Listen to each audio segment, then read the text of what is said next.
Hello YouTube, Canada in particular. I want to talk to you today about the state of affairs here in our wonderful nation. It's a curious thing as we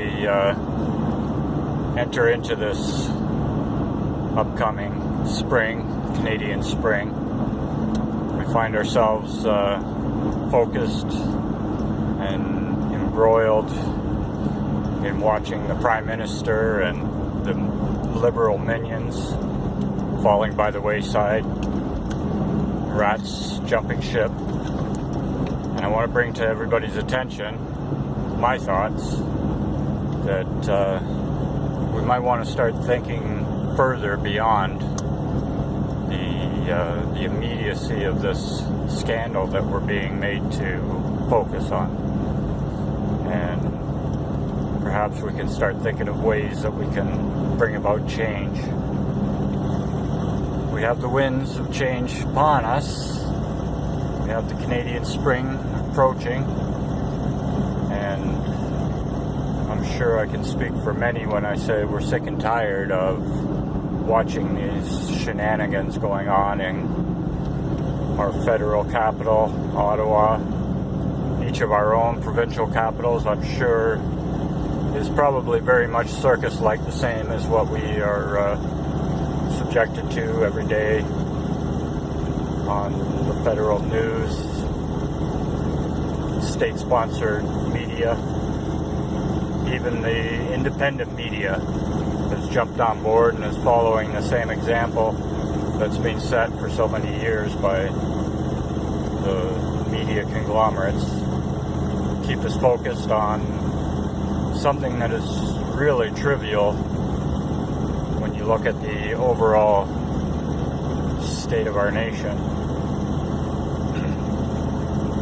Why is it that we work as hard as we do to have a third of our income stolen away from us from the very employers who we've agreed to work for?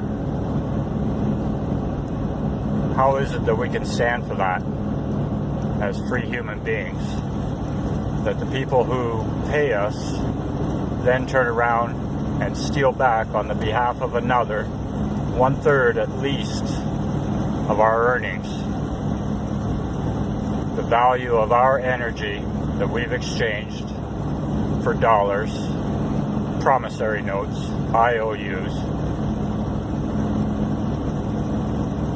Then we take that 2/3 of what we've been allowed to keep as we walk out the door on payday, and we're able to gladly, willingly pay more to government institutions, banks, fraudulent debt,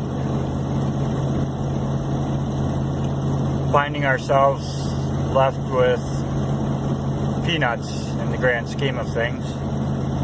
What we take home, what we spend again back into the economy,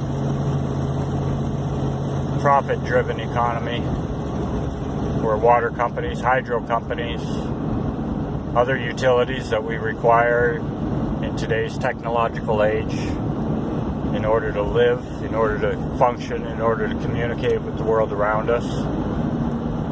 And we're down to not very much left of that 2/3 that we walked out the door with.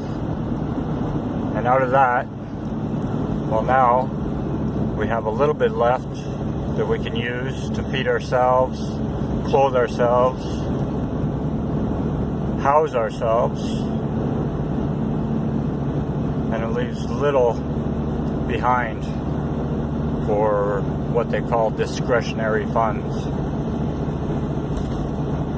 It's unfathomable that we continue to stand for this, and it's my call to the rest of Canada, any who find themselves within the range of my voice, to give thought to what it is that we can do coming together as one people, for one Canada, as one voice. And I hope to hear from you, and I hope to be able to speak with you again soon. Until then, have yourselves a very good day.